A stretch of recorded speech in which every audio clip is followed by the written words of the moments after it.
Emily is a 33-year-old mother, and like many mothers, her story is one filled with both love and hardship. She isn't rich. She doesn't live in a big house. She doesn't wear expensive clothes or have degrees hanging on the wall. But what she does have is love. Deep, unshakable love for her 3 daughters, Lily, Sophie, and little Mia. They are her whole world. Every breath she takes is for them. Every struggle she endures is with their names in her heart. Life, however, has not been kind to Emily. She lost her mother when she was still young, and just when she thought she had found someone to build a family with, her husband abandoned her. He left when their youngest, Mia, was just a baby. He never came back. No phone calls, no support. He disappeared, leaving Emily to carry everything alone. No one came to help. There was no one to lean on. No parents, no siblings, no friends. Who could step in?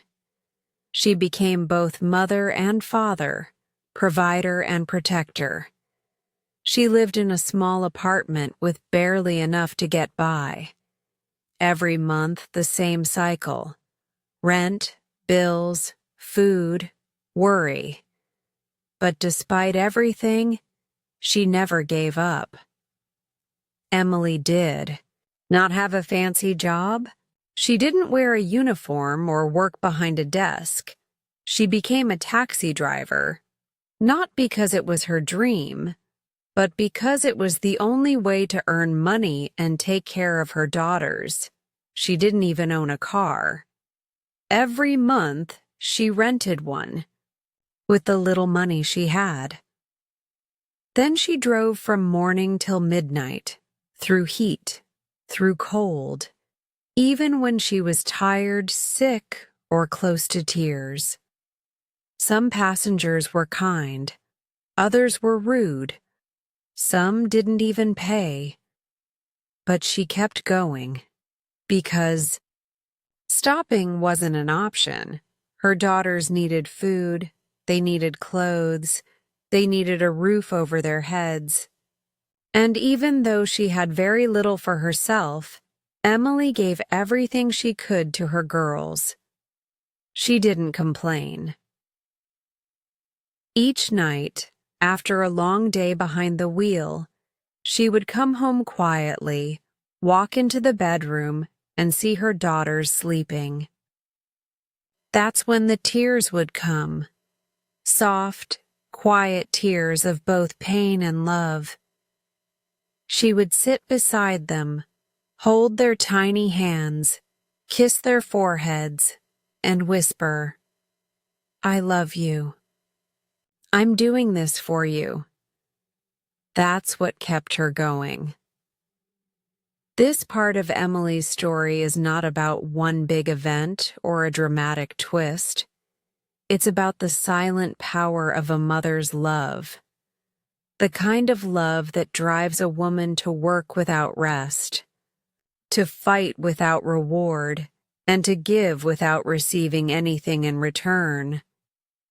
Emily may not have had much, but she had something stronger than wealth.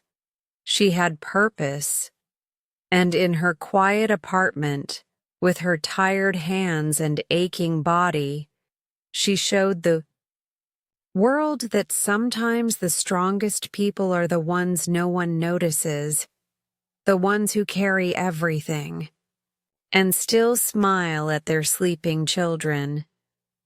This is English Story with Aliyah. After long days of driving and silent nights filled with worry, Emily continued to live the same routine. Every day was about survival. Every evening she would come home, prepare food, help her daughters with their school bags, and tuck them into bed with a kiss and a prayer. But one cold, rainy evening changed everything. That night, Emily had picked up her daughters from school late. The sky was dark and heavy with clouds. Rain was pouring down like tears from the sky. The roads were slippery, and the air was freezing. Her youngest, Mia, sat in the back seat, shivering. "Mama, I'm cold," she said in a soft voice. Emily turned on the heater, trying to comfort her daughter. "We'll be home soon, sweetheart," she replied, even though the heater barely worked and the car felt like an icebox. The streets were almost empty. The only lights came from the few weak street lamps along the road. Emily gripped the steering wheel tightly. Her hands were cold and shaking, but her focus was sharp. Her daughters were in the car, and their safety was all that mattered. And then it happened.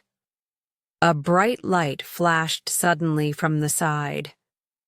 Before Emily could react, there was a loud crash. Metal against metal, glass, shattering, screams, and then silence. Everything went black. When Emily opened her eyes, she was not in her car. She was staring at a white ceiling.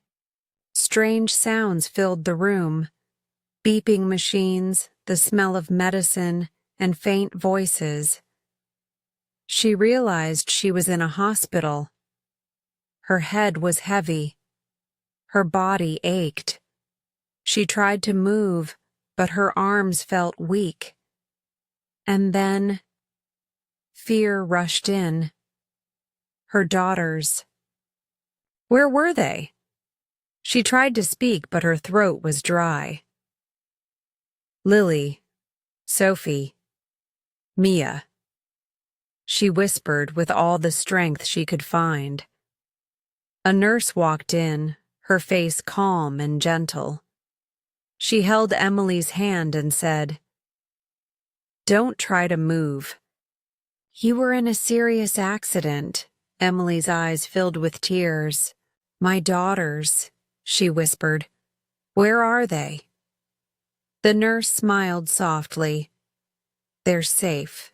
They're right here." Emily couldn't stop crying. A few minutes later, the door opened, and her 3 daughters ran in. "Mama!" They cried. They ran to her bed, hugged her tightly, kissed her cheeks, and held her hands. Emily wept. She didn't care about the pain in her body anymore. Her girls were safe. That was all that mattered. Then came the doctor. He had a serious look. "You have a broken leg," he told her gently. "You need surgery and rest. You won't be able to work for a while." Emily felt panic. She wasn't just thinking about pain or healing. She was thinking about rent, food, and the car. The rented car that was now destroyed.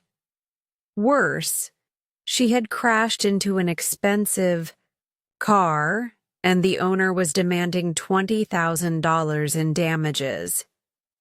She had nothing. No savings, no insurance, no backup plan. Lying in that hospital bed, Emily felt like her world was falling apart. She covered her face and cried. Her daughters cried too. They didn't understand everything, but they knew their mother was scared, and they held her tighter. Emily lay in the hospital bed, her leg in a cast, her heart heavy. She could not walk. She could not work. Her 3 daughters sat quietly beside her, trying to be brave even though they didn't fully understand what was happening. The accident had taken away her only source of income. The car she rented was destroyed. Worse, the owner of the expensive car she hit was demanding she pay back $20,000, money she could never imagine having. Emily felt hopeless. Tears fell quietly from her eyes as her daughters wiped them with their tiny hands. The girls didn't ask for toys or sweets. They just wanted their mother to be okay. One morning, as the sunlight peeked through the window, a gentle knock came at the hospital door. A man in a simple coat stepped in. His face was unfamiliar, but his eyes were kind. "Are you Emily?" he asked softly. Emily nodded, confused. "My name is Daniel," the man said. "I'm the owner of the car from the accident." Emily sat up, alarmed. She expected anger, more demands, more shouting. But Daniel's voice was calm. "I came to see how you're doing," he said. "I heard you're a single mother. I also heard you were working non-stop to care for your children." Emily blinked in surprise. "I didn't mean to crash. I was just tired and scared," she whispered. Daniel looked at her daughters, who were sitting quietly near the corner of the bed. "You were driving in the rain with these 3 angels," he said softly. "I can't imagine how hard that must be." Emily lowered her eyes. "I know I destroyed your car. I can't pay for it. I don't know what to do." But Daniel smiled gently. "I'm not here for money." Emily looked up, confused. "You're not?" Daniel shook his head. "When I first heard about the crash, I was angry. I thought someone careless had hit me. But then I heard your story, and I realized something. You don't deserve more pain. You need support." Emily's eyes filled with tears again, but this time from shock. Daniel sat down beside her. "I've spoken to the hospital. Your surgery costs will be covered. You don't have to worry about the car either. I'll take care of it." Emily covered her mouth with her hand. "Why are you doing this?" "Because I can," he said simply.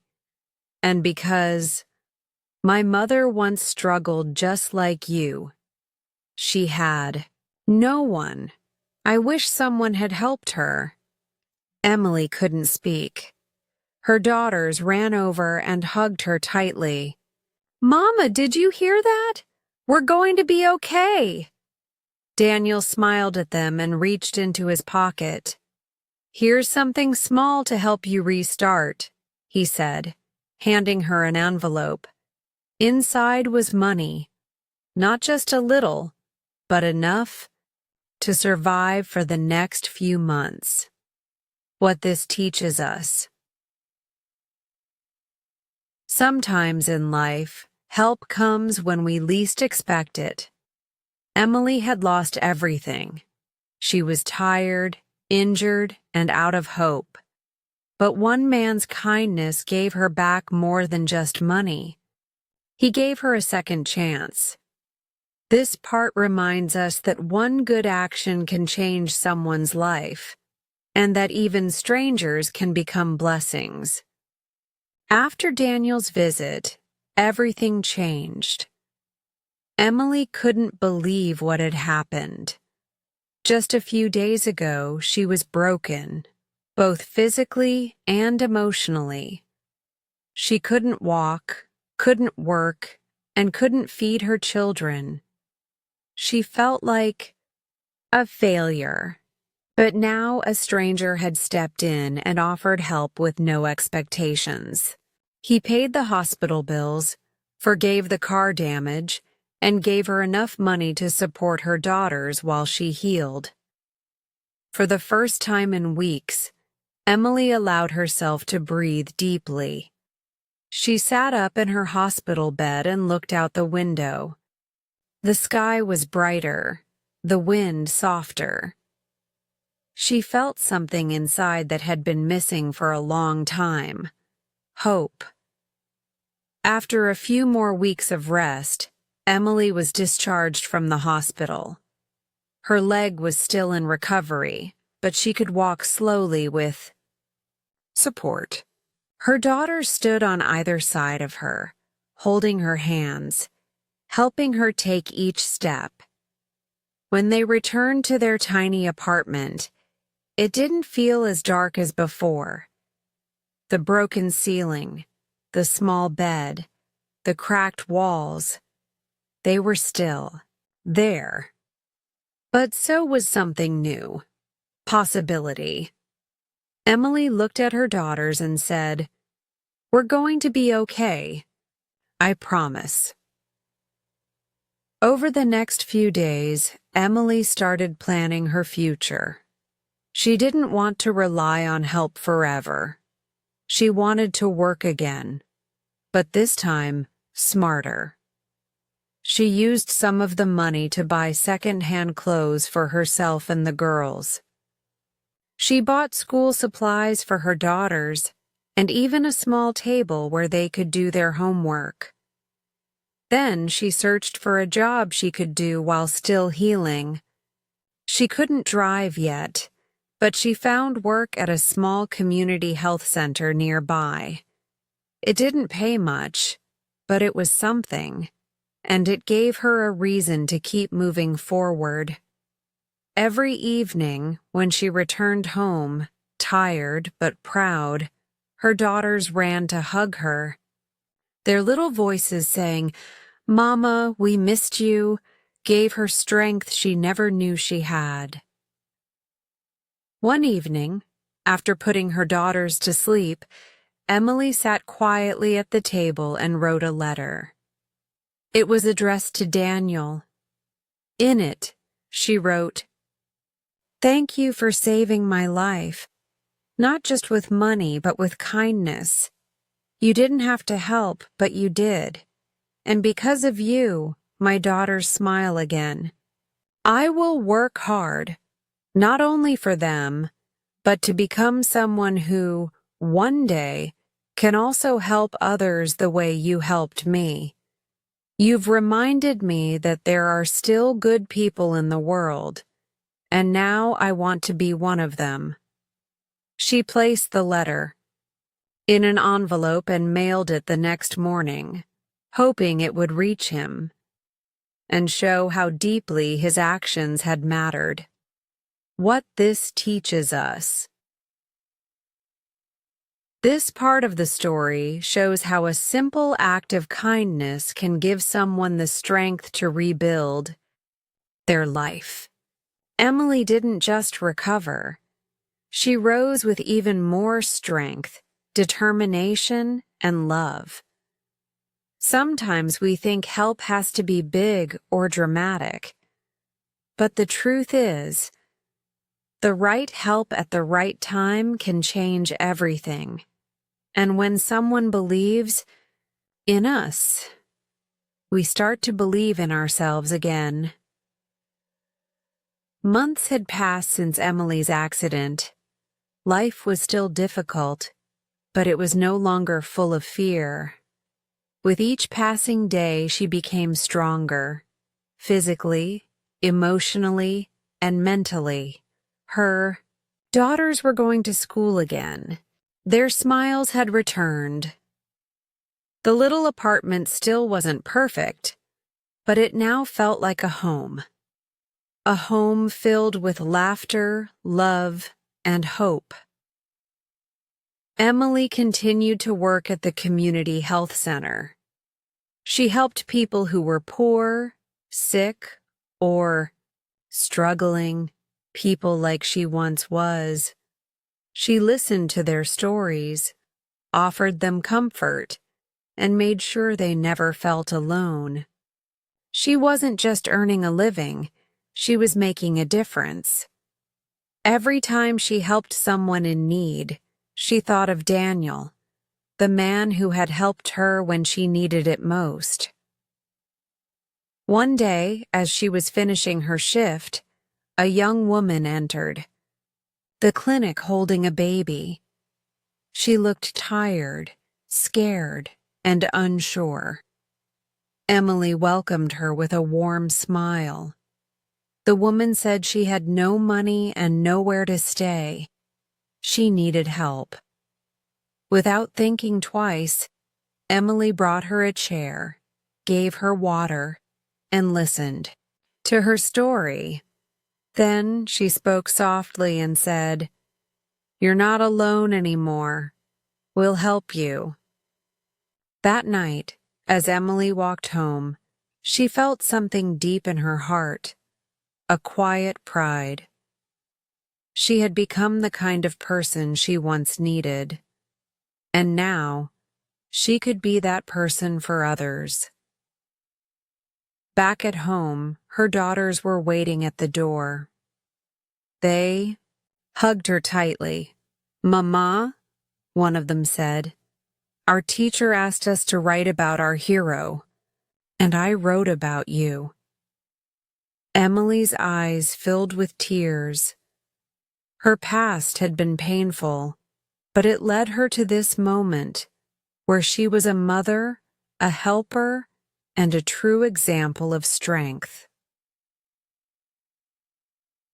One quiet evening, as Emily was cleaning the small bookshelf, in their living room, she found the envelope of Daniel's letter. She had kept a copy of it. She held it in her hands and whispered, "Wherever you are, thank you.